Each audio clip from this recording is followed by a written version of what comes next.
გამარჯობათ მეგობრებო, როგორ ახათ, როგორ? კარგად უნდა იყოთ, კარგად. სხვა გზა არა გვაქვს. იმიტომ რომ ცხოვრება კარგია, ცხოვრება ლამაზია, ბევრი პრობლემებით, ბევრი გადასაწყვეტი საკითხებით, მაგრამ ჩვენ უნდა ვიყოთ მაგრები და არაფერს არ უნდა შეგვეშინდეს. დავიწყოთ არა? ეხლა ვფიქრობდი ისე თემას უნდა შევეხო ლიტერატურას, მაგრამ სანამ მაგაზე დავიწყებ ლაპარაკს, ვფიქრობდი რომელი მწერალი ამერჩია და გამახსენდა მიხეილ ჯავახიშვილი.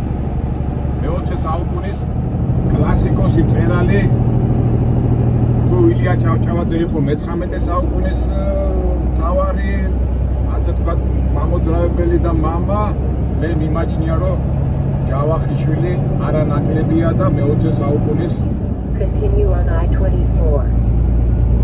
თავარი მწერალია. სანამ მიხეილ ჯავახიშვილზე დავიწყებდი ლაპარაკს, იმ დროს ვფიქრობდი რა, ჩვენ ხო ვლაპარაკობთ, რომ სოციალურ ქსელებში, კომენტარებში ერთმანეთს ვანადგურებთ, ვაფუჭებთ, ცოტა და დაგხრიტავენ და სულ ვამბობთ ხოლმე, რომ ეს ეხლა თაობა ასეთი, თორე ადრე არ იქნებოდა ასე, ადრე უფრო კარგი იყო, ის იყო, ეს იყო და უცბად მახსენდება რატო დაუკავშირე მიხეილ ჯავახიშვილს, იმიტომ რომ თავში მომივიდა ასეთი აზრი. მიხეილ ჯავახიშვილი დღეს რო ყოფილიყო ცოცხალი და Facebook-ი და ამ სოციალური ქსელების აქტიური ის ყოფილიყო, რა დღეში ჩააგდებდნენ, ხო? ადრე არ იყო და რა დღეში ჩააგდეს და ეხლა რა იქნებოდა და ისკენ მიყვა საუბარი რომ რა არიცით ადრე ასე იყო, ეხლა ასეა, მომავალში ასე იქნება. ჩემი სუბიექტური აზრი რომ ადამიანის სამწუხაროდ არ იცვლება უკვე რელიგიური კუთხიდან გულისხმობა ამას კომფორტიზმი, არაკომფორტიზმი, ადამიანი თავს ირჩევს, თავისი ცუდი საქციეს, ანუ ცოდვაში რო ჩავარდება, ამას თავისი გამართლება, ხო, ჩვენ რო შევხედო და ვამბობთ ხოლმე, ასეთი ცხოვრება იყო, ის იყო, ეს იყო, 1000 მიზეზებს პოულობთ, რომ ადამიანის საქციელი გავამართო. მე პირადად ახლა გამართლება იმდენად არა, რამდენად ავხსნათ, ახლა გამართლება ცოტა სხვა თემაა, ხო? და გამახსენდა მიხეილ ჯავახიშვილი და აქედან გამომდინარე, ეხლა რომ გამიხილავ მის ცხოვრებას და მის ლიტერატურას, ჩემს საქმესაც მივხვდებით რისი თქმა მინდა. სანამ ვიდეოს დავიწყებდე, ასეთ კითხვას დავსვავ. მიხეილ ჯავახიშვილს უყვარდა საქართველო? გაგიკვირდებათ ასეთ კითხვას რო ვსვავ, ეხლა როგორ გეკადრება ამას როგორ ამბობ, მაგრამ ეხლა რომ დავიწყებ განხილვას, თქვენც მივხვდებით, ეხლა უყვარდა თუ არ უყვარდა, საიდან მომივიდა ეს აზრი. იმიტომ რომ მის ნამუშევრებს და მის წიგნებს რო კითხულობ, ბევრს ძალიან ისე მიაჩნიათ, რომ აქ არაფერი სიყვარულის ამხელდა, ანადგურებდა და აჩვენებდა იმას, რაც იყო და დავიწყო. და რატო დამებადა ეს კითხვა? მე მახსოვს რამდენი წლის ვიყავი. მოგეხსენებათ მიხეილ ჯავახიშვილის სკოლაში არ ისწავლებოდა. იმიტომ აკრძალულ წერილად ითვლებოდა და მე პირადად პირველი შეხება მახსოვს 1000 რომელი წელი იყო, მაშინ ვიყავი 13 თუ 14 წლის ვიყავი და თემურ ჩხეიძემ დადგა სპექტაკლი ჯაპოს ხიზნები და ახსოვს გარჩევები იყო ტელესპექტაკლი დადგა და გარჩევები იყო და იქიდან მოვიდა ჩემ მეხსიერებაში პირველი მაშინ გავიგე მიხეილ ჯავახიშვილის გვარი და იყო გარჩევები და ხო იცი ბავში რო ხარ და პირველი რაზე არჩევდნენ, მეგობრებო, ეხლა კი მეცინება, მაგრამ რეალობა იყო. ჯაპოს ხიზნები, მე რომ მკითხოთ, ერთ-ერთი ძალიან მაგარი ნაწარმოებია და გადამწყვეტი ნაწარმოები ჯავახიშვილის შემოქმედებაში და მიდიოდა გარჩევა, თუ გახსოვთ სპექტაკლი თუ ნანახი, მაშინ ნოდარ გალობლიშვილი თამაშობდა, ქალბატონი არ მახსოვს ვინ იყო, იქ არის ასეთი სასიყვარულო მომენტი, როცა ჯაპო მიდის ამ თეიმურაზის თავადის მარგოსთან და ესე რაღაცა ფეხი გამოუჩნდება, ფეხი და აი ამაზე იყო ათეხილი, როგორ შეიძლება ეს არის გარყვნილი მწერალი, ეს სექსუალური სექსების გამავრცელებელი. ნუ არავინ ლაპარაკობდა, კი, ზოგმა შეეხო ეს რომ საქართველოს ეხება და ნუ ამას მე ჩვენ გავარჩევთ. და ისეთი გარჩევები იყო, რამის თემურ ჩხეიძე იძულებული იყო საქართველოს დაეტოვებინა და რუსეთში თუ სადღაც წავიდა სამუშაო.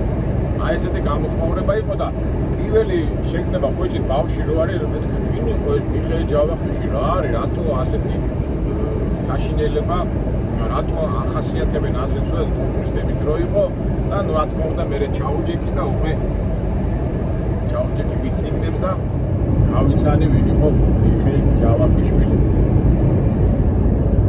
უნიკალური პიროვნება მე ზოგადად ეხლა ვფიქრობ საიდან დამეწყო საერთოდ აი ლიტერატურაში და ცხოვრებაში ის წერალია აი პრაქტიკამად და სტატისტიკურადაც რო შევხედოთ ის წერალია ძლიერი ვისაც თვითონ აქვს ეს ყველაფერი გავლილი და თავის ცხოვრების უშუალოდ რო აქვს შეხება იმ მოვლენებთან იმას გვახსენს ის ყველას კარგად გამოდის აი ყველა მაგარი წერალი ვინც არის დოსტოევსკიდან დაწყებული ჰუგოდან, ჯეკ ლონდონიდან, აი თვითონ განიცდიან იმ სიტუაციას, რომელსაც მე ახსენე და კარგად გამოსდით. ნუ მე ისე თქმა მინდა ლიტერატურაში და მწერლობაში ასე უხეშად ვილაპარაკოთ რა, არის ორნაირი მწერალი, რომელიც იგონებს, რა ქვია, გმირებს, გამოსდეს თუ არ გამოსდეს და არიან გმირები, რომლებიც თვითონ ეხლა ცეღანაც რო თქვი რომ თვითონაც განიცდიან გმირების შეგრძნებებს და აღწერენ. ესე იგი, რისი თქმა მინდა, არიან მწერლები ძალიან დაკვირვებულები არიან და მიხეილ ჯავახიშვილის გმირები ყველა რეალური პიროვნება, ესე იგი, დაინახა ვიღაცა რეალური პიროვნება იმის თვისებები ამოიღო და თავის ლიტერატურულ გმირად გადმოხავს ფურცლებს. აი ასეთი მწერალი იყო მიხეილ ჯავახიშვილი და ძალიან დაკვირვებული მწერალი, რომელსაც ძალიან მაგრა გამოსდიოდა ეს ყველაფერი და მე ასე ვთქვათ ჩვენ ხაბულად ჩვენ საუბარს ასე მივახურებ რომ და დავამატებ კიდევაც და ჩვენ სათავსადან გავარკვევთ მიხეილ ჯავახიშვილი ყველაზე დაკვირვებული ქართველი მწერალი. ნუ ეს რა თქმა უნდა ჩემი სუბიექტური აზრია და ამის გულით ალბათ არავინ არ გამტიცავს, მაგრამ დაკვირვების უნარი და იმ ამოღების ის რო აქვს ადამიანის თვისებების მაგარია გენიოსია და დავიწყოთ. ეხლა ვფიქრობდი როგორ დამეწყო მე როგორ გავაკეთებ იცი თან ბიოგრაფიასაც მოვყვები და თან მივაყოლებ მის წიგნებს, იმიტომ რომ ფაქტურად თავის გმირები თავის რეალური ცხოვრებიდან გადმოაქვს მიხეილ ჯავახიშვილს და მისი ბიოგრაფიაც არის ძალიან უნიკალური. ფაქტურად რა არ გადახდა ამ ადამიანს სიკვდილიდან დაწყებული პრობლემებიდან დამთავრებული, დაფასებიდან დაწყებული დაუფასებლობიდან დამთავრებული. შეიძლება თქვას რომ ტრაგიკული პიროვნებაც არის, მაგრამ პატივცემული. ზოგს ეზიზღებოდა, ზოგს უყვარდა, ზოგი მტრად თვლიდა, ზოგი კლასიკოსი, ანუ ყველაფერი ტრიალებს ამ მწერლის გარშემო, მიხეილ ჯავახიშვილის გარშემო. მიხეილ ჯავახიშვილი დაიბადა მარნეულის რაიონში, ორჩალო ერქვა, მაშინ სოფელ წერავში. მთელი ცხოვრება მიხეილ ჯავახიშვილის ქართული, როგორ ვთქვათ, ქართული იყო უნიკალური. აი, ღიზიანდებოდა, რომ სწორი გრამატიკული აი წერალი რო წერდა, შეცდომებს უშვებდნენ წერის დროს, ამას ძალიან ღიზიანდებოდა და ამას ღიად გამოხატავდა უკმაყოფილებას. და ბევრს არ მოსწონდა ეს და აი წარმოიდგინე ქართველების რო ამბობდი ახლა Facebook-ში და ეძახდნენ გარე საქართველოსთან მოსულ ადამიანს. რახან მარნეულში და ბორჩალოს რაიონში არაქართული მოსახლეობა ცხოვრობდნენ და უმეტესობა მას თვლიდნენ გარე საქართველოსთან მოსულს. აი უკვე შეურაცხყოფას აყენებდნენ. და რატო იყო ამის საფუძველი? იმიტომ მას ჰქონდა რუსული განათლება და ქართულს კი ასწავლიდა, ვინაიდან იმ რაიონში იყვნენ ბევრი აზერბაიჯანელები, სპარსელები, ნუ სხვა არაქართულები, უფრო რუსული განათლება ჰქონდათ, მაგრამ ქართულსაც ასწავლიდა და ჰქონდა მას რუსული აქცენტი ბავშვობიდან. ეს ნაკლად რო ჩაუთვალეს, ადგა მიხეილ ჯავახიშვილმა იმდენი იმუშავა თავის თავზე, რომ მისი სტილი, მისი ქართული არის უნიკალური და დღემდეც ერთ-ერთი მაგალითია, როგორ უნდა შეცვალო შენი თავი. ძალიან აქტიური მგონი 5 დედმამიშვილი იყვნენ და ძალიან აქტიური ბავშვი იყო, ძალიან უყვარდა წემშებში გარბოდა, ძალიან აქტიური ინტერესიანი ბავშვი იყო და მე რო თქვი რომ დაკურებული წერალი იყო, ყველაფერს აკეთებდა და ასეთი მაგალითი ამ ენის თაობაზე ერთხელ ექსკურსიაზე წაიყვანეს ბავშვები, მე-6 თუ მე-7 კლასში იყვნენ, საგურამოში ილიაობა იყო და მიხეილ ჯავახიშვილმა ისეთი რუსული აქცენტით წარმოთქვა ქართული ლექსი, რომ თვითონ ილიასაც გაეცინა. ძალიან ინერვიულა პატარა მიხეილმა ეს, იმიტომ რომ ფაქტურად ეს დაცინვად მიიღო და ერთ-ერთი აი ცხოვრებაში ხო არის რომ რაღაცა მომენტში რომ ჩავარდება ადამიანი განსაკუთრებით წელებს და ასეთ გადამწყვეტ ცნობილ ადამიანებს, ამან ძალიან იმოქმედა მის ასე ვთქვათ თავმოყვარეობაზე და დაიწყო ქართული ენის სრულყოფილად შესწავლა და რა შედეგებსაც მიაღწია, აგერ მომავალ თაობამაც გაინახა. ხედავს უბრალოდ.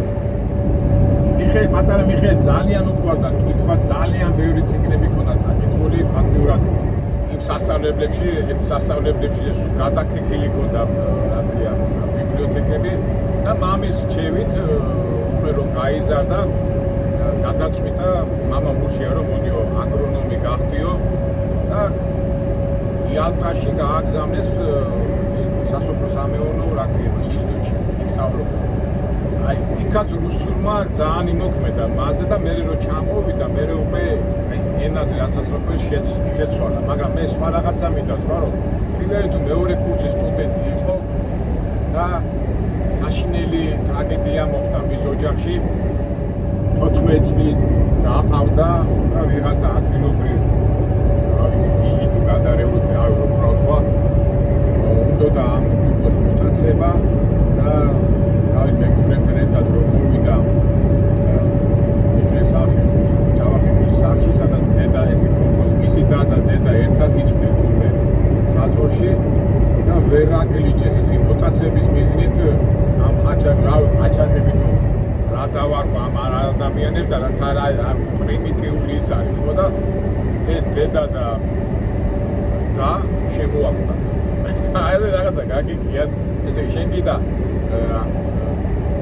როგორც ცოლად წაიყვანო ოჯახი შექმნა და ისე გაბრაზდა რომ იქ მოკლა რომ აი ეს ძალიან დიდი ტრაგედია მოხდა და მიხეილმა ეს შემთხვევით გაიგო მამას არ გააგებინა ეს ტრაგედია და როგორ შემთხვევით გაიგო ისეთ იქ სადაც იალტაში იყო სტუდენტი, მის ამხანაგ სტუდენტს მოვიდა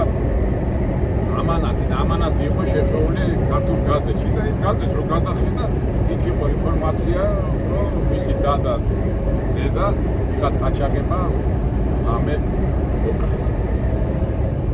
დაანება მიხეილმა ყველაფერს თავი სწავლა და გამოვარდა თავისი ერაქსში სოფელში და ნუ წარმოიდგინეთ რომ პოლი ტრაგედია იყო და 3-4 თვეც ვერ გაძლო ეს ყველაფერი გაყიდა და გადმოსახდა თბილისში. აი რამხელა ტრაგედია ხო, 20-21 წლის ბიჭისთვის აი ესეთი საშინელი რაღაცა უაზრო იმაში რომ მოხდება შენი ოჯახის წევრები და საშინელი რომელიც მთელი ცხოვრება მოხდებოდა ის ტკივილი და მის ნაწარმოებშიც აღწერილია. მან ძალიან კარგად მის ხალის ბუნება, აი ეს შური ნებები, ეს ყველა ნაწარმოებებში იგრძნობა ეს. რა ვიცი, მე ყოველ შემთხვევაში ვცნობ. მიხეილ ჯავახიშვილი დაიბადა 1980 წელს და უკვე მე-20 საუკუნეო და 1903 ზუსტად არ ვიცი, ლიტერატურა და რაღაცები უყვარდა და შეეცადა რომ რაღაცა მოთხრობა დაწერა. პირველი მისი მოთხრობა ესე იგი ბაზარში მიდიოდა და დაინახა ერთი მათხვარი კაცი და ბოლომდე მაღლა დაინტერესა ეს კაცი 22 წლის ასაკის ბავშვი, ახალგაზრდაა, დაინტერესა რაღაცა ბოლომდე მიყვა, მთელი დღე დასდევდა ამ კაცს და აი ის თვისებები რაც ჰქონდა ეს კაცს, რაც ახასიათებდა, აკრიფა და 2-3 დღეში დაწერა მოთხრობა, რომელსაც დაარქვა ჩანჩური. წაიღო ეს გამომცემლებაში და ერთ-ერთ მოგონებაში აქვს, რომ გამომცემლად მოეწონა რაღაცა მოთხრობა ჩანჩურა და რომ გამოქვეყნა მეორე დღეს უკვე პატარა მიშა ცნობილი გახდა უკვე ლიტერატურულ საზოგადოებაში. ისე კარგად უნდა აღწერილი ყველაფერი და აი პირველი მოთხრობიდან უკვე პირველივე მოთხრობიდან მიხეილ ჯავახიშვილმა რაღაცა ეს ბონუსები მიიღო, რომ და ესე იგი გამოამჟღავნა ის უნარი, რასაც წერას ახასიათებდა, რაც სჭირდება მწერის დროს. აღწერის უმაღლესი დონე. ეს შექება მათ ძალიან მაგრამ მოეწონა, და თავისთავად ახლა როცა გაქებენ და გაღიარებენ, მერე მოხვა მუსუსი, კუკურკა, პატარ-პატარა მოთხრობები, აი აიგეთ აუცილებლად ძალიან მაგარია და აი თვითონ ჩანს მისი ლიტერატურული უნარები და ტალანტი. ამ სახელმა მას მისცა საშუალება რომ დაეწყო მუშაობა ჟურნალში. ფაქტობრივად ჟურნალისტობით დაეწყო და უფრო ხვეწავდა თავის ამ წერის და ტექნოლოგიას ანვითარებდა. თუმცა თავიდან მაინც მომენტებში ეუბნებოდნენ რომ მაინც შენგან არ გამოვა წერალიო რა, წარმოიდგინეთ ხა თან აღიარებენ, თან აკრიტიკებენ, თან ანადგურებენ, აი როგორც ეხლა წეღაროდგი სოციალურ ქსელებში. ეთქობა ეს თვისებები ადამიანის ყოველთვის აქვს და კმენდნენ, მაგრამ ცოტა ჯიუტი კაცი იყო, ჯიუტი და კიდე კაი რომ მე მამაც ეუბნებოდა კაცო დაანები ამ წერლობას და რადგან ეწერლობა ეგ სოფლის მეურნეობა, მაგრამ თავისი ჯიუტით დაანება ამ ყველაფერს ეს აგრონომობა ეს და კიდე კაი დაანება, იმიტომ რომ ეხლა შეიძლება კაი აგრონომი და სოფლის მეურნეობის მუშაკი ყოფილიყო, ცუდი ესეც არა, მაგრამ დაიკარგებოდა ძალიან დიდი მწერალი.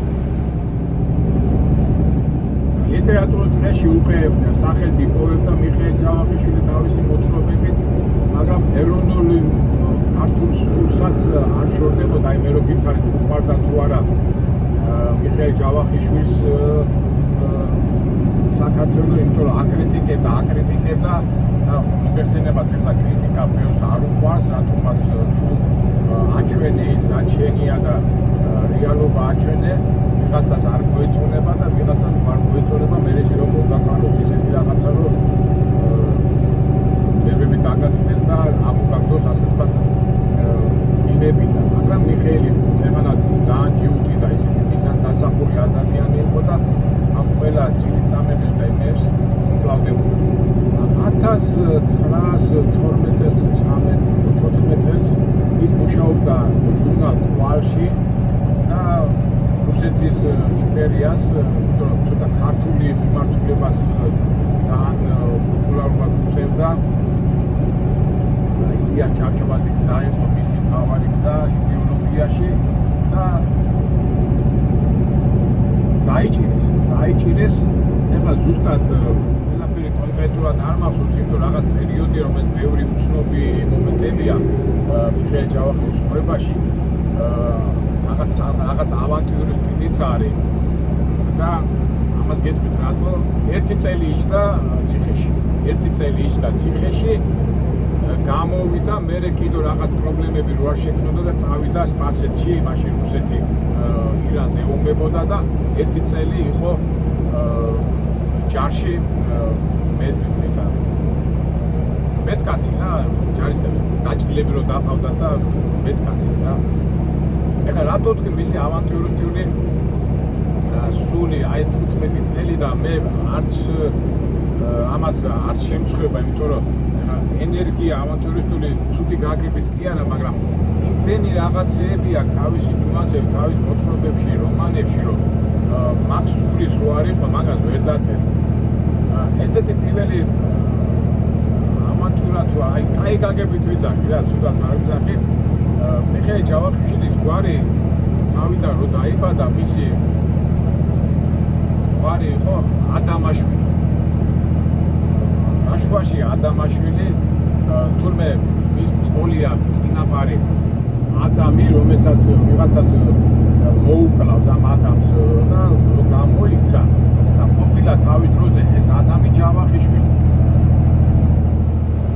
მაგრამ გვარი რაღაც ჯავახიშვილი იყო გადაიკეთა, ადამაშვილად იყო, მერე ტოპლიკაშვილადაც იყო, რაღაცა ისეთი ჩახლართული სიტუაცია, მაგრამ მერე მიხეილ ჯავახიშვილმა თავისი გვარის წარმომავლობა აქვია გამოიკვლია და მივიდა იმ წინაპართან, ვინც ადამი და ადამი ჯავახიშვილი იყო. ესე იგი როგორ იყო? ადამი ჯავახიშვილი იყო ვიღაცა მისი წინაპარი, ჩამოვიდა კაცი მოკლა, დასახდა მარნეულის მიდამოებში, გვარს მალავდა და იყო ადამაშვილი, მერე რაღაც ტოპლიკაშვილი გახდა. ნუ აი ესეთი ჩახლართული ამბავი და საერთო ჯამში მიხეილ ჯავახიშვილი გახდა მიხეილ ჯავახიშვილი. პერიოდულად ჰქონდა 3 პასპორტი, დამდგება 3 პასპორტი როგორ უნდა გქონდეს, ხო, მაგრამ ეს ისეთი წლებია, ხო, 1917-18 ეს ტერორიზმი, მეროდი რევოლუცია და უნდა ყოფილიყავი ყვაჭი. აი ყვაჭანტირაძეშიც არის ეს თვისებები, იმიტომ რომ შენ თუ ეს პროცესები არ აგა გავლილი, ასე კარგად ვერ აღწევ. ნუ მაგას მოყვები შემდეგში ვილაპარაკო. მიხეილ ჯავახიშვილი ძალიან დაკვირვებული კაცი იყო და თავისი ომში მონაწილეობას ეხლა შეიძლება იარაღი არ ეკავა, მაგრამ არანაკლებ საქმეს აკეთებდა, ხო, დაჭილები მიყავდა, მოყავა, ეს აღწერილი აქვს ქაშახტის.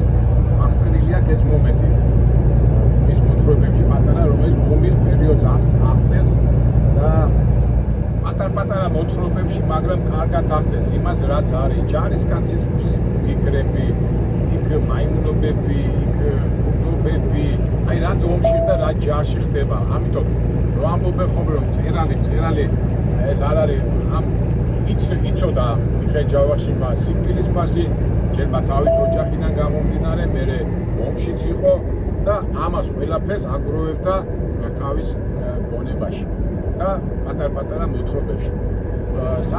საკუთარ რუსეთმა რო დაიპყრო 1921 წელს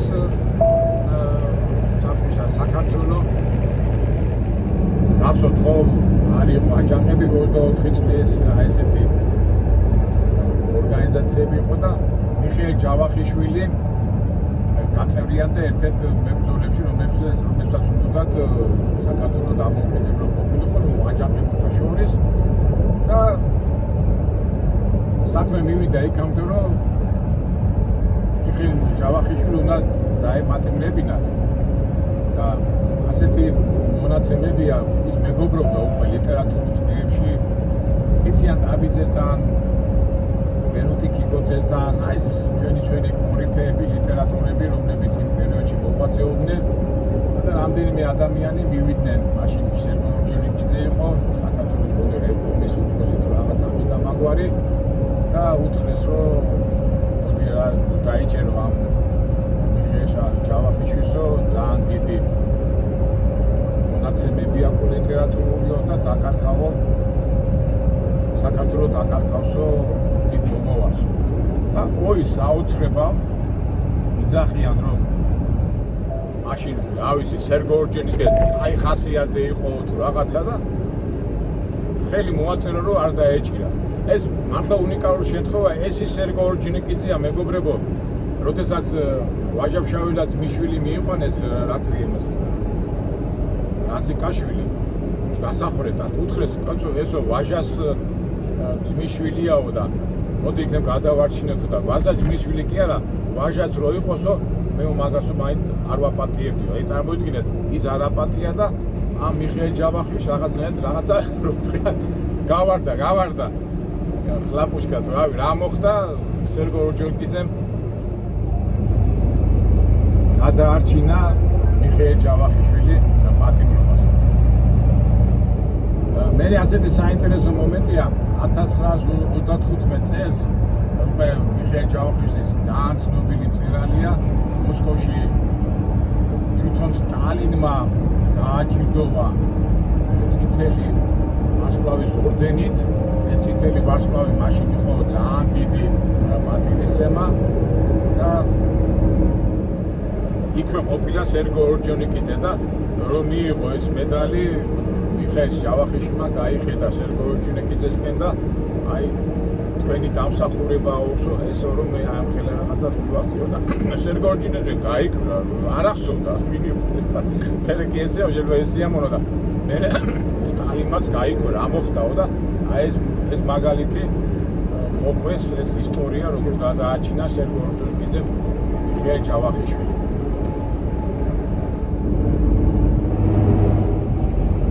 ეს ამბავი მოხდა 24 წელს, მაგრამ უკვე ფაქტიურად მგონი 1917-18 წელს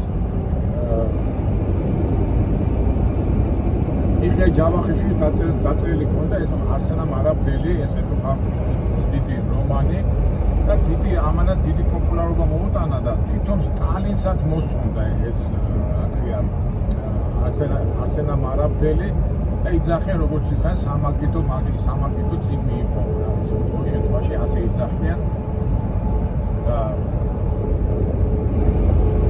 ასია თუ ისია დიდი ნაწარმოები ქონდა დაწერილი და ამ პერიოდში მგონი კიდევ ზუსტად ვერ ვიხსენებ ეხლა კვაჭანდილაძეც ქონდა დაწერილი სანამ ორჯონიკიძემ ხელი მოაწერა არ ვიცი უნდა გადავხედოთ ზუსტად ამ პროცესს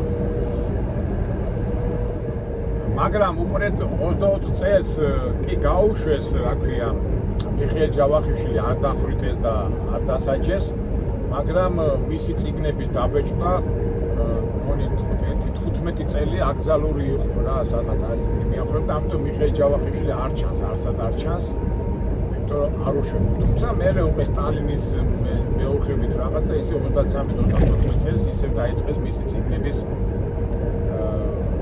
გამოცემა. ეხლა თვითონ მიხეილ ჯავახიშვილი რო საუბრობთ, ეხლა ცოტა ძნელია ასეთ ფორმაში ამ მანქანაში. ფაქტობრივად ყველა თემას ეხება. იმენა ქართულ უნებას, ქართულ ხასიათს და კარგად გამოდის და საინტერესო ის არის მე წეღანაც რო ვთქვი, რომ ყველა გმირი მაგას სიცოცხლედან ქონდა გადმოტანილი. იმიტომ არიან ყველა ადამიანები, რომლებიც ოგონებებში უწერია აი მისი დღიურების რო წაიკითხო ძალიან ბევრი საინტერესო რაღაცები წერია, მაგრამ ცუდი ის არის რომ ძალიან ბევრი დღიურები გაანადგურეს. სადაც ოგონებები და რაც გადარჩა იქ რო წერია იმდენი საინტერესო რაღაცა ეს პერსონაჟები როგორ გამოყავდა და ჩვენი საიდან ვიცით კეთი ჯავახიშვილი ის იგონებს, მაგრამ ეს წარმოიდგინეთ ის რეალურად რო ყოფილიყო 27 წელს მიხეილ ჯავახიშვილი გამოაცხადეს რა ქვია სახალხო მტრად, მერე ჩეკა-მეკა მოვიდნენ და მთელი ეს არქივები გაუნადგურეს და წარმოიდგინეთ ის რომ გვენახა ჩვენ რა იქნება და ამდენ მარგალიტს ნახავთ. ეხლა მე თითოეულ ნაწარმოების გარჩევას არ დავიწყებ, მაგრამ ერთ-ერთ მაინც ვიტყვი ფაქტიურად აი ხო ვამბობდი რომ ცოტა ავანტურისტი იყო. აი ხა მე პირადად მაგალითად აი გიждები კვაჭანდილაძეზე რა. ეხლა არიან ადამიანები რომ როგორ კაცო კვაჭანდილაძე ეს აფერისტი ეს დაუნდობელი ადამიანის სამყაროში რომ მოდის ბუნებრივია წარმატებას უნდა მიაღწიო. ეხლა ზოგჯერ აქ შეიძლება თქვა წარმატებას ორი გზით აღწევ, ამაზეა მორალისტები რომ დავებიან ამ კვაჭის გმირს, მაგრამ არ ვიცი ეხლა მაკიაველის იმას ავიღებთ ყველა მიზანი გამართლებულია გამარჯვებისთვის, არ ვიცი, მაგრამ არ ვიცი, ეს უხე ყველამ თვითონ უნდა გადაწყვიტოს კვაჭანიანი დადებითია თუ არ ყოფითია, მაგრამ აი ეს ენერგია და აი ეს სიყვარული და ეს დაუსარლებო არის რაღაც უნიკალური. აი შეიძლება ოსტაპ ბენდერი შევადარო კვაჭანდილაძესთან, მაგრამ მე ოროც ვერ ვხედავ მაგაში, უბრალოდ ერთ-ერთი გადარჩენის როგორ უნდა იყოს ფორმაში წარმატებას მიაღწიო. არ ვიცი, ეს უკვე თქვენთვის მომენტი აუცილებლად წაიგეთ მეკითხე და თქვენ თვითონ გამოიტანეთ აზრი კვაჭი-კვაჭანტიანზე კარგია თუ ცუდი პიროვნებაა. მიხეილ ჯავახიშვილის ყველაზე მთავარი ნაწარმოები, აი შეიძლება როგორ გითხრათ, მთავარი შეიძლება ასეთ შეეხება ქართულ ხასიათს და საქართველოს ბედს. ფაქტია, რომ ეპოქალური ნაწარმოებია, აბა წყალი არ გაუვა, ეს არის ჯაყოს ხიზნები. როგორც ილია ჭავჭავაძეს რო ქონდა მოთხრობა კაცი ადამიანი, ესეა მიხეილ ჯავახიშვილის ჯაყოს ხიზნები. ეხლა თუ ილია ჭავჭავაძე როგორ თქვა, პირდაპირ რეალურად თქვა ქართველი კაცის ხასიათი თავადების უარსაბის სახით არის ხარალე კაცი და ნუ უასაბი კი სასაცილოდ არის და ნუ მაგაზე მე ჩვენ მერე ვილაპარაკეთ ილია ჭავჭავაძეს შევეხებით.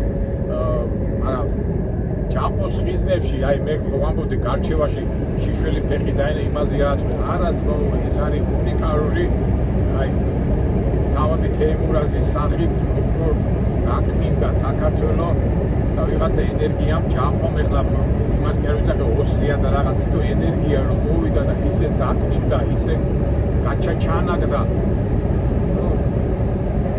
ძალიან გაჟორით რა და ამ ნაწარმოების გულისთვის ბევრმა გადაიკიდა მიხეილ ჯავახიშვილი როგორც ილია ჭავჭავაძე კაცია ადამიანის გულისთვის, იმიტომ რომ არდა ფაქტურად მიხეილ ჯავახიშვილმა აჩვენა ის დეგრადირებული, განადგურებული საქართველო.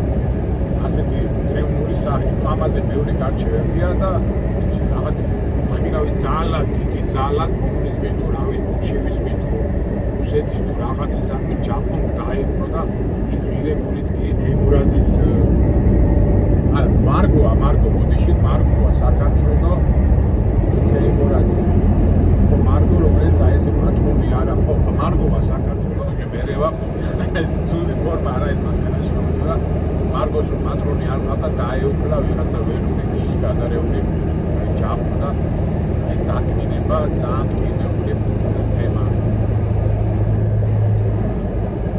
საქართველოს დაკნინება. მოგესალმებით მეგობრებო, 20-ან 30-ან წლებში ძალიან ისეთი ტერორული პერიოდი იყო და მწელები თავისუფლად ვერ წერდნენ ბევრ რაღაცეებს. ზოგჯერ ხარკის მიზნით რაღაც იმას წერდნენ რა, რომ გადარჩენილიყვნენ. აი ზოგჯერ არის ხომ რა, აი გალაქტია ტაბიძე სხვა რაღაცა დროშებზე და წითლებზე, ლენინზე ლექსები და ამას იგებდნენ ხოლმე. ხოსტატილე გამსახურიას პავილოვის ის ქონდა რაღაცები და წერდნენ წელებს და ასეთი ერთ-ერთი ნაწარმოები იყო მიხეილ ჯავახიშვილის ქალის ტვირთი. თვითონ მიხეილ ჯავახიშვილი ცოტა ისეთი ჯიუტი კაცი იყო, არ ეპუებოდა მიმდინარე პროცესს, მაგრამ ეს ისეთი ცოტა ისეთი ნათქვამია, ეპუებოდა, არ ეპუებოდა, მაგრამ მაინც რაღაცა ხარკი უნდა გადაგეხადა, იმიტომ რომ მაშინ განადგურდებოდი, გაგსხლიცავდნენ და კი იბრძოდა, მაგრამ აი ბოლომდე მაინც ვერ გითხრათ.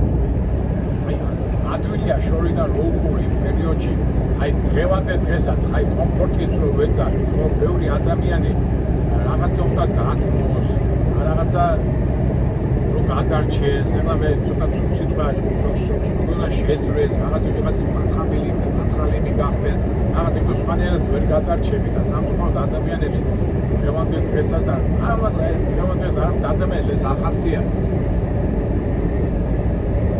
ეხლა წამოდი ფულის, კომფორტის და იმის გამო ზოგჯერ ისეთ რაღაცებზე კატრულობენ ადამიანები, რომ აი ხები ხარზე აგივა, მაგრამ მაშინაც ასეთი პერიოდი იყო და რატომ ამბობ, აი ერთ-ერთი ასეთი ნაწარმოები წელებიც ხარს იხდიდნენ ხოლმე და იყო ეს ქალის ტვირთი. შეგახსენებთ, ეს ქალის ტვირთი არის ერთ-ერთი რევოლუციონერი, რომელიც ტერორისტია და ზოგმა ეს სტალინს ეკონათ, რომ სტალინს მიუძღვნა და სტალინმა რომ წაიკითხა, ეს არ მოეწონა, იმიტომ რომ ეს რევოლუციონერი ტერორისტები ასაკეთებდნენ, როგორ აკეთებდნენ თავის ბიზნესკენ, ადამიანებს უკრავდნენ და რავი ანადგურებდნენ, ეს იოსებ ბესარიანის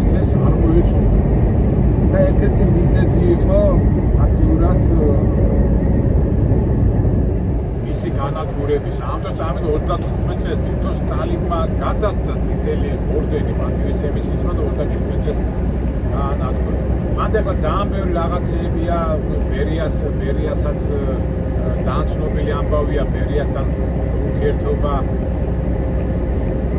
ხო, კიდო ერთ როგორი ეროვნული კაცი იყო, ახლა გამახსენდა საქართველოს არ უყვარდა და მე ბოლოს მის ნათქვამებს ვიტყვი ამოწერე სპეციალურად, რომელიც თავის შვილის ანდეჩი დაწერა, საქართველოს არ უყვარდა, იმიტომ ამბობდა იმას, რაც რეალობა იყო. აი მე მგონი ვესტეიშენი ღია, რატოს ვესტეიშენია? ეს გავიაროთ ესა. როანთებს, მანათებს ისა ძორბამებში და შემოდიო და შეგამოწმოთო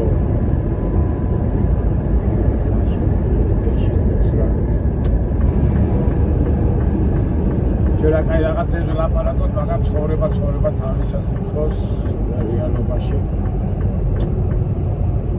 და შეგამოწმო მარცხნივ აიღო მწვანე, მარცხნივ წავა, რა შემოვა, თუ მარჯვნივ, მაშინ გაგორებ ნახოს, რომელი აინთება საწავით. გამიშვეს. ავიაროთ, ესე იგი ორი ხაზია, მეგობრებო, მაგრამ მარჯვენა უკვე შიგნით მოიმე, როგორ ამოწმება. ხედვა, ამდენი მანქანები ყო, პაჩერებები. ამოწმება, მე გამიშვეს. ეგ შიგნით შეარდეს და მაშინ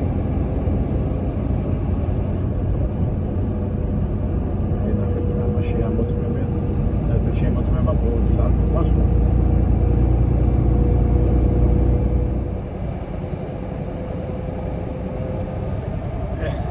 აი ესე არა, გინდა რაღაცები ლაპარაკო და რეალობა გეჯახება. ასეთი ცხოვრება, მუშაობა. ხო, რაზე შევჩერდე მიხეილ ჯავახიშვილი თავის შემოქმედებით ხო იყო და იყო საქართველოს იყო და ცხოვრებითაც როგორ გითხრათ ამტკიცებდა ამას ძალიან ცნობილი ამბავია ბერია რო იყო საქართველოს ცეკას პირველი დივანი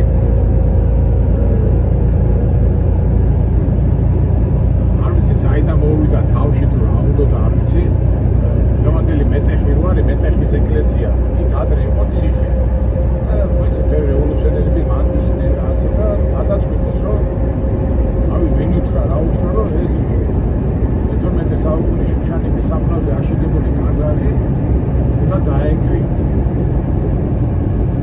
იქ უნდა აეშენებინათ. რა ვიცი, რა უნდა აეშენებინათ. ისეთთან გახსოვთ რომ ბერი არქიტექტურით იყო დაკავებული, რაღაც გეგმები ჰქონდა და გადაერია ეს ლიტერატურის ხალხი. და გადაწყვიტეს რომ მისულიყვნენ ბერიასთან, რომ ეთხოვათ. მაშინ დიმიტრი შევარდნაძე ყველა ბევრ შეეშინდა. დრო კომფორტიზმი ხა ბერია იყო პირველი კაცი კიჟი გადარეული, მაგრამ წერლები და ვერ გაბედეს, აი ხოდა შეკრებილი იყო 4-5 კაცი, ვინც უნდა მისულიყვნენ და ვერ გაბედეს, მაგრამ 4-5 კაცმა გაბედა და მათ შორის იყო მიხეილ ჯავახიშვილი, დიმიტრი შევარდნაძე, ეხლა გვარები არ მახსოვს და მივიდნენ და ვიცი როგორი იმით მივიდნენ? მივიდნენ ბერიასთან და კი არ უთხრეს რომ ისეთი იმით აიყვანეს რომ ბერია რაღაც ცოტა ელენე ვერ ახარ რას აკეთებ შენ ეს იმდენი განათლება არ აგაქვს რომ შენ არ იცი რა უნდა დაანგრიო ასეთი ტაძარი სხვა ქვეყნებს რო ქონდეს ისა და ცოტა ეხამუშა რა იმას რა ქვია ბერიას რომ ასეთი იმით მიუდგენ მაგრამ არ გაანადგურა მაგრამ ბერიას ხო როგორი თვისებები ქონდა კი გაატარა არ დაანგრია, მაგრამ ეს გაუხსენა და მომავალში უკვე მაგას ასეთი რაღაცები ახასიათებდა ამ ბერიაზეც მე ვილაპარაკეთ, თვითონ მერხეულიდან იყო ბერია და მეც წებედა იქიდან მაგ რაღაცა კავშირი და დიდი ის მაგას უხასვა რა დროს ბერია და არ დაუმიწყა და 37 წელს გაუხსენა ესა და თვითონ ბერია იღებდა მონაწილეობას მიხეილ ჯავახიშვილის და გამოკითხვაში. ზოგადად წერაზე რო ლაპარაკობენ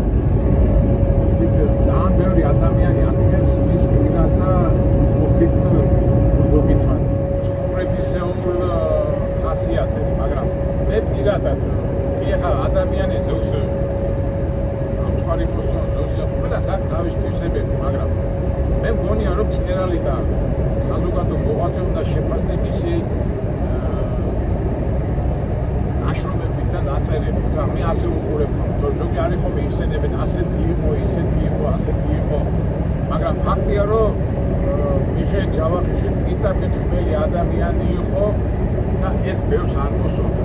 აი წეღანაც რო თქვი დასაწყისში რომ აი ახლა მიხეილ სააკაშვილი ჯავახიშვილი ცოცხალი ყოფილიყო Facebook-ზე რას უსამდა რა Facebook-ზე და ასე სოციალურ ალბათ ფულზე ააგორებდნენ და მაგრამ ფაქტია რომ ადამიანი იყო ყველაფერზე ფიქრობდა. ყველაფერი ქონა გამოვლილი. ხალხი მოსაკლავათად დაასდევდა, აკინებდნენ, აფუთხებდნენ. ერთ-ერთი ნაწარმოები აქვს მას კიდე თეთრი საყელო, აი შეგახსენებ თეთრი ინტელიგენტი კაცია და ამ ქალაქში მიმდინარე ცხოვრება დაიღალა და წავა მთაში და ხევსურულ ცხოვრებას აღწევს. და განაწყენენ ხევსურები და მოსაკლავად დაასდევდნენ რა ქვია მიხეილ ჯავახიშვილს. ძალიან საინტერესო ცხოვრება ქონდა, წამედგნენ ერთხელ ციხეში იჯდა, მეორეჯერ გადარჩა, მესამეჯერ ვერ გადარჩა. აკინებდნენ, აფუთხებდნენ, კლავდნენ. ამ დროს ადამიანები რომელიც ვერ ხდებოდნენ ისი თქმა უნდა ანადგურებდნენ. და მეც ფაქტურად 79 წელს სპექტაკლში რომ მაშინაც გაანადგურეს და მგონი ეხლაც არიან ვინც ანადგურებენ, იმიტომ რომ მაგის იმას ვერ გებულობენ. ამ დროს უნიკალური და მე ვიტყვი რომ არის ეხლა მე ცუდად გამომივიდეს, ცუდად კი არა, მაგრამ ასეთი ძლიერი წერალი მე-20 საუკუნეში მგონია არა კი ახლა ვაჟა-შაველა წერეთელი და ის ნუ ეხლა ის სხვა თაობაა, რა თქმა უნდა 19 საუკუნის თაობაა, მაგრამ შეიძლება გამსახურდია, მაგრამ რა ვიცი, ჩემთვის ეხლა მე ლიტერატური არა ვარ, ფილოლოგი არა ვარ, მაგრამ მიხეილ ჯავახიშვილი ძალიან ძლიერია და უბრალოდ ვაბრალებ ამ კაცს რომ მას საქართველოს არ უყვარს. აი ახლა მე ამოვწერე მისი ნათქვამები, აი მის გოგოს ანდერძი რო ახდა მისი პატარ-პატარა ნათქვამები ჩანს მისი ბუნება და ალბათ მისი ასეთი პირდაპირ ლაპარაკი და პირდაპირ აღწერა რომელიც ლიტერატურაში ხდება, ბევრს ეს არ მოსწონს, მაგრამ რატოს თუის ამბობს, აი ახლა მე გეტყვით. მას ასეთი ნათქვამი აქვს, შენი სამშობლოს მტერი, შენი პირადი მტერია. ხოლო მისი მეგობარი, შენი მეგობარი. ამას რო იტყვის კაცი, მას არ უყვარს საქართველო. ასეთი გამოთქმა კიდო თუ კვდება საქართველო შეძდებ ჯერ მე მომკალი და მერე მიხედე საქმეს.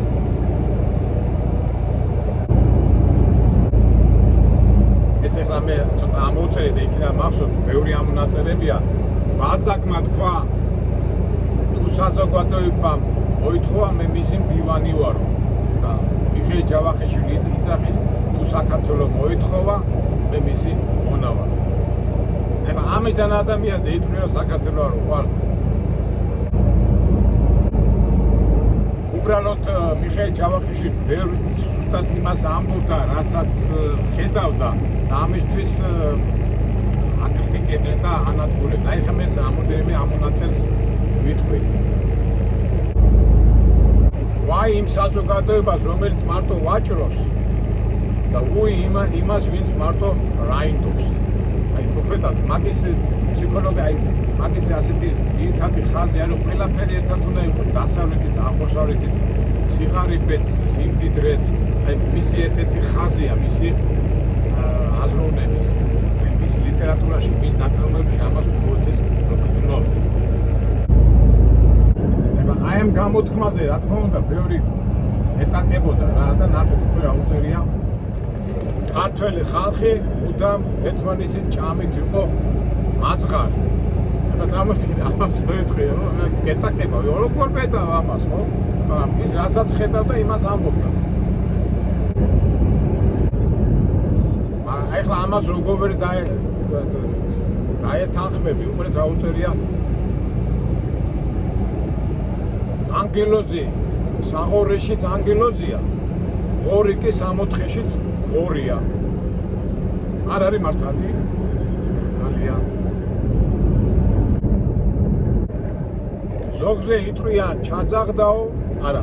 ზოგზე იტყვიან აღსრულდაო, ზოგი განისვენაო, ზოგი მოკვდაო, ზოგი ჩაძაღდაო. და რამდენი ასეთი საინტერესოა ხა უნდა წაიკითხო სხვანაირად არ გამოვა და ეხლა რო თქვა რომ მიხეილ ჯავახიშვილის საქართველოს არ უყვარდაო ხელა არის ის ცუდი კარი არის ის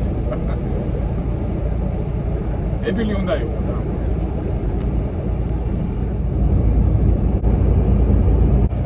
ბევრი მოგონებებია მიხეილ ჯავახიშვილის ბოლო წუთებზე ის იჯდა ეხლა პირველი სკოლა რო არის იქ მოგონებებია ძალიან ბევრი და ატიმრე ძალიან უყვარდათ იმიტომ რომ ძალიან კაი მოყოლა იცოდა ისტორიებზე რაღაცებზე და ერთი იხსენებს რომ ძალიან ბევრი საინტერესო რაღაცებს უყებოდაო და ერთხელ რომ გაიყვანესო ყვებოდაო და უფრო მოვიდა ბადრაგიო და წაიყვანესო გამოკითხვაზეო და იცით ხო როგორ არის გამოკითხვის შემდეგ ცემეს კარგად უბრაგუნეს პატარა სუსტი კაცი იყო ეხლა არ იყო ჯანიანი ფიზიკურად სუსტი კაცი იყო კაი ნაცემი შემოაგდესო იმაშიო სატანშიო და ცოტა აზე რომ მოვიდაო აბა მეგობრებო გავაგრძელოთ რაზე გავჩერდითო რა და ისე უნდა მოყვარ ძალიან უყვარდათ პატრიოტებს და ასეთი ცნობილი ფაქტია უკვე ხო იცით უკვე ყველა მიცის როგორ უნდა მოკდეს რა უნდა მოკლა და რომ მოვიდა უკვე ბადრაგი მის წასაყვანად პატრიოტები დადგნენ და არ უშვებდნენ რომ მიხეილ ჯავახიშვილი არ დაეხრუტა ამ პერიოდში ეს იყო ძალიან უნიკალური შემთხვევა იმათად გაგადოვლილი მაგრამ აი ესეთი სიყვარული დაიმსახურა აი მეც პირადად ეხლა ჩემი მოგონებებიც მაქვს მიხეილ ჯავახიშვილის შესახებ და მე წეღანაც რო ხვდებოდი რომ საიდან დავიწყე ინტერესი რომ მქონდა ერთი პერიოდი ჯარიდან რო ჩამოვედი მე მუშაობდი ელექტროავტომატი იყო აი ხორცაჭარას რო გაცდები უკვე რუსთავის გზაზე იქ არის ეს ქარხანა ხო და მე რო იქ მქონდა საშუალება იქ დავდიოდი და ვფიქრობდა მე ცოტა მინდორი იწყებოდა ასე მციანი და იქ მუშები იცავდნენ რომ აქ მიხეილ ჯავახი აქ 37 წელშიო ვრიტავდნენ რომ ვისაც ვრიტავ 37 წელში და აქ არის რომ მიხეილ ჯავახიშვილი გამრეთილიო ერთ-ერთი მუშა მიყვებოდა რა და ეს დამაინტერესა ხა მე რა უნდა გამეგო მაგრამ მე ის ადგილი ნანახი მაქვს აი როგორც კი გასდები ამ ელექტროავტომატს ცოტა მთებია და აი სულ რომ გაივლი ზოგჯერ ის ამოყრილი ეხლა არ ვიცი რა მეგობრებია ძვლები ხრია მაშინ ეხარა ყოველ შემთხვევაში კომუნისტები დროს რომ ვინახცებდა ყურადღება ალბათ ეხლა გაწმენდი ის არის და მე მაგალითად მიმაჩნია რომ ჩემი აზრია რომ იქაც დაიდგას რაღაცა მონუმენტი მაგრამ ფაქტიურად ინტელიგენცია და 27 წელს რაცდებოდა უმეტესი ადამიანი მანდ არის დახვრეტილი და მაგას ვამბობდი აი მან სულ დავდიოდი და ძალაუნებურად მიხეილ ჯავახიშვილსაც ვფიქრობ აი გარი სამწუხაროდ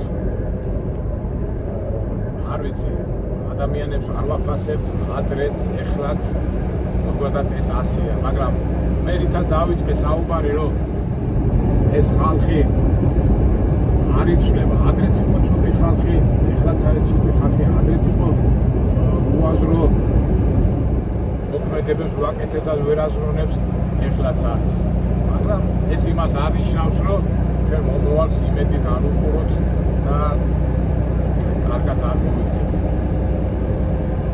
ჩემი წინა იმაშიც რო თქვი ხო კი ადამიანი მოკვდა მაგრამ ის ჩვენ შორის ცოცხალია ხო ასია მიხეილ ჯავახიშვილიც და როგორი სიცოცხლე და იცვლება პერიოდები იცვლება გარემოება იცვლება პოლიტიკური თუ ათასი სიტუაციები მაგრამ ნამდვილი ღირებულებები არ იცვლება აი მიხეილ ჯავახიშვილი ერთ-ერთი მაგალითია ასე რომ მეგობრებო გადავარდოთ მიხეილ ჯავახიშვილის შემოქმედებას ძალიან მაგარია და რა თქმა უნდა ქართველია და ნამდვილი ღირებულებების მატარებელია